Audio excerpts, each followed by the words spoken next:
A nation that misplaces its memory soon begins to quarrel with its own reflection. A society without memory becomes an orphan in time. It is condemned to inherit confusion from one generation to the next. This is why we need the recollections of those who walked the difficult path before us. Today offers us such a solemn privilege to see Nigeria reflected in the memory of one of the nation's most enduring custodians, a witness whose life has become part of the archive of the Republic. Autobiography, when written by a life of consequence, is one of the noblest forms of national archiving. It permits a citizen to return to the arena of action with the humility of hindsight. It allows power to explain itself after the noise of the moment has faded. It gives the Republic access to the inner weather of decisions that once appeared to the rest of us as thunder on the distant horizon. That is why we are gathered here today. We are here because General Yakubu Gowon has given Nigeria a volume of memory at a time when our country needs the discipline of remembrance. We are here because the story of a man who stood at the center of Nigeria's most testing years cannot be left to fragments, suspicion, and careless narration. We are here because the past, when honestly preserved, becomes a compass for the future. The timing is instructive. About half a century ago, Nigeria was confronted by a crisis that tested the imagination of the state and the endurance of its people. General Gowon belonged to that severe hour. History placed upon his shoulders the burden of a country struggling to remain whole. The decisions of that period cannot be understood by those who examine them with the arrogance of comfort. They must be approached with sobriety, because every generation that inherits peace must learn to speak gently about the choices made in the season of peril. When the guns fell silent, Nigeria needed more than the silence of weapons. It needed the language of return, the syntax of healing, and the assurance that citizenship will not be reduced to a verdict passed by the bitterness of war. The famous declaration of no victor, no vanquish entered our national vocabulary because it answered a deep need in the soul of the Republic. It told a bruised country that survival will have to be built on reconciliation, and that reconciliation will have to be strengthened by policy, patience, and trust. Your Excellencies, distinguished ladies and gentlemen, that is one of the reasons General Gowon's story remains indispensable. He understood that unity cannot be sustained by speeches alone. Unity must be given institutions. It must be given rituals of encounter.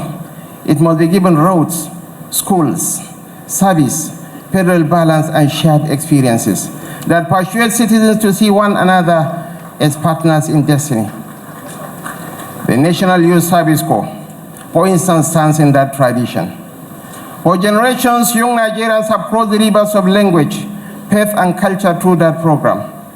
Many discovered, sometimes for the first time, that a stranger from another region could become a friend, a colleague, a spouse, a mentor, or for the first time, witness to the vastness of Nigeria.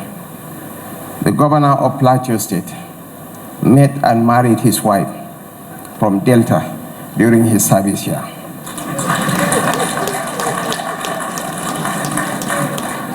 General Gowon also represents a deeper rebuke to the merchants of division. In the lazy vocabulary of prejudice, the North is often misdescribed as one religious bloc, while the South is equally imprisoned in the stereotypes of those who profit from suspicion.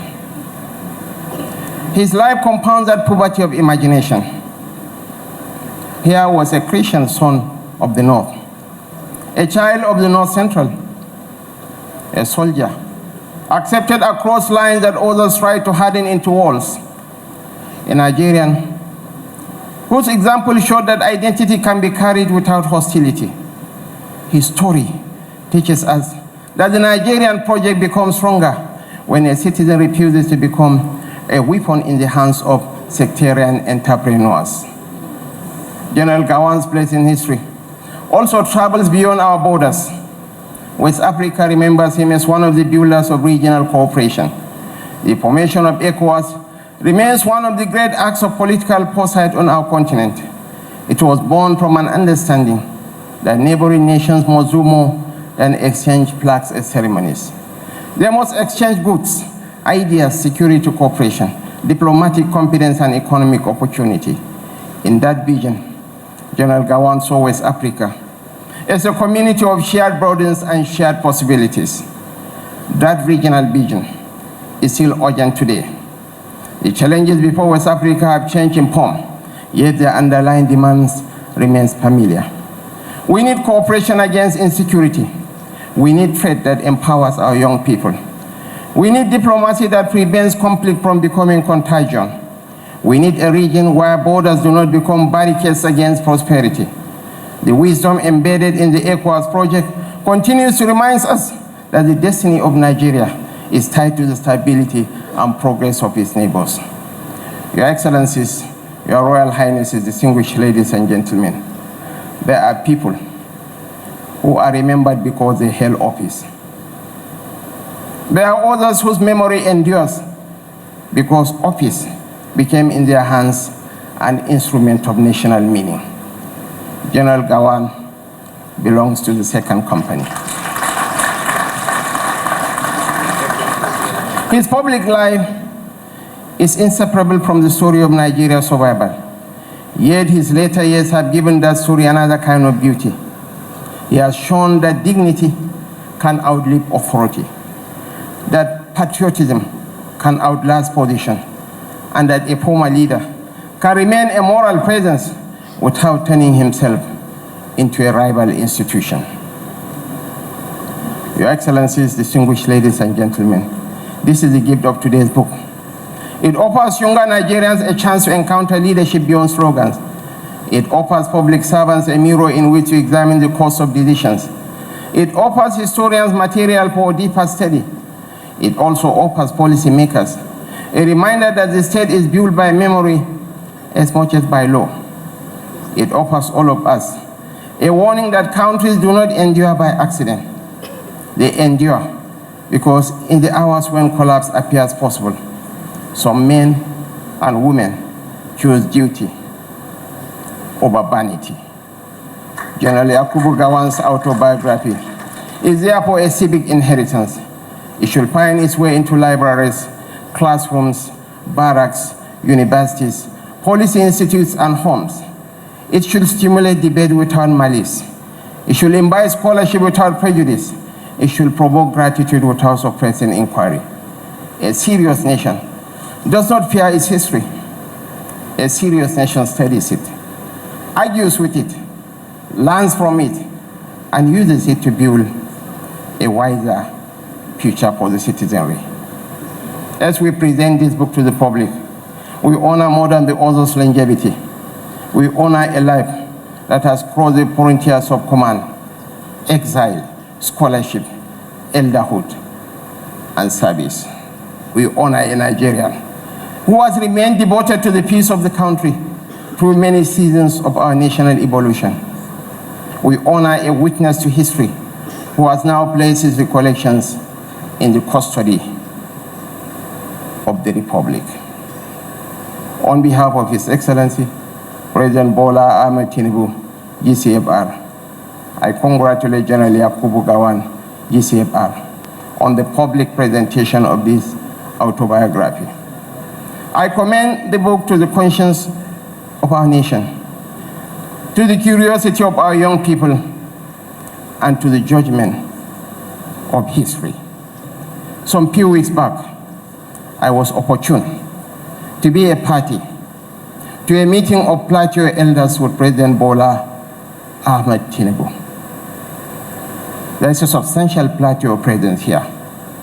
I urge you, I beseech you, I beg you in the name of God, for the sake of the last man standing, Let us unite as a people. As Martin Luther King said, let us learn to live together as brothers or perish together as fools. To say that I was disappointed by that encounter is an understatement. I am a Kanuri man from Borno. Half of the people of Central Plateau are claiming descent from Borno. Moshere, the Ronkushere, and 11 other allied tribes, the Magapal, the Ngas, the Bogom, are all claiming descent from Borno. In the Ngas language, the name for head is Kla. In the Kanuri language is Kla. The name for leg in the Ngas language is Shi. In the Kanuri language is Shi. How are you? Aye is the same in Ngas and is the same in Kanuri. Some of the major dramatists personnel in the episodes in Plateau are the Biroms. And the Biroms are claiming ancestry from Gobir. And if you take the picture of His Eminence, the Sultan of Sokoto, and juxtapose it with that of His Royal Highness the Bongomjo, there is a remarkable resemblance, which shows that they are essentially the same people. I urge you, the people of Plateau, as a tribute to the last man standing, let us unite and face our challenges of poverty, insecurity, and destitution. We are all stakeholders in this project. We have to make peace, because there can never be development without peace, and there can never be peace without development. The proverbial Garden of Eden that Plateau is can generate billions in floriculture for the nation. There are certain crops that are unique to Plateau. We can grow avocados for export.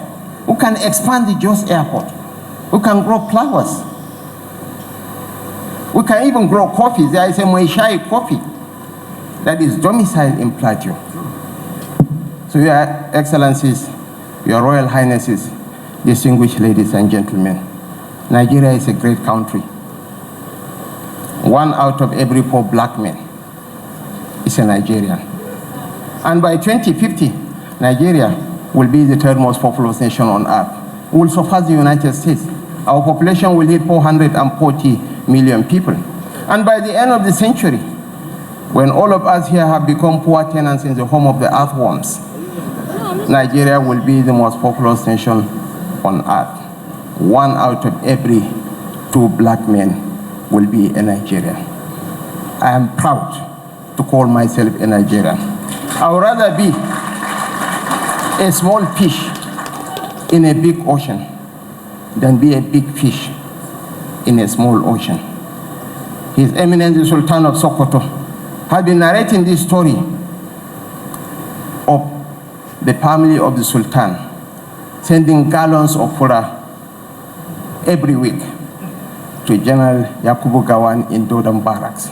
Because of the trust and confidence, General Gawan was willingly, without any suspicion. But now, the game is different. Suspicion smears our relationships, and it ought not to be. We are essentially one people tied to a common destiny. And lastly, permit me to pay tribute to President Bola Ahmed Tinubu on a similar episode. When we were campaigning for him to emerge as the aspirant of the APC, we were going around the north. You know, we the people of Borno, unlike the Sokoto people, we are the best dressed northerners. So, so I got some Wagambali materials and caps for him to blend with the northern crowd. So it fitted him very well. So his aides were saying, please produce more. It fitted him.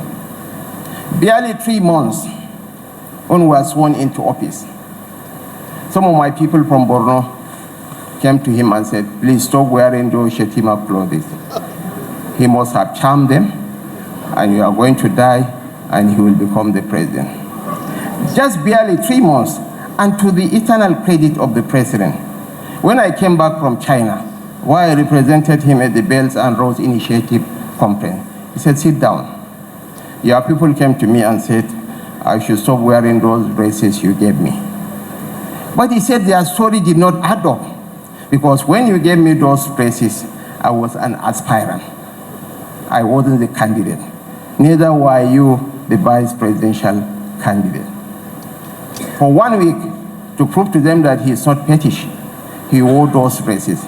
These are some of the gimmicks that is taking place in power cycles in Nigeria nowadays. I want to thank you. Baba, Mona Alpari Dake, we are very, very proud of you. Keep on building bridges, and may you live long. May we witness your 100th birthday and 120th birthday celebration. Long live the Republic of Nigeria. Long live.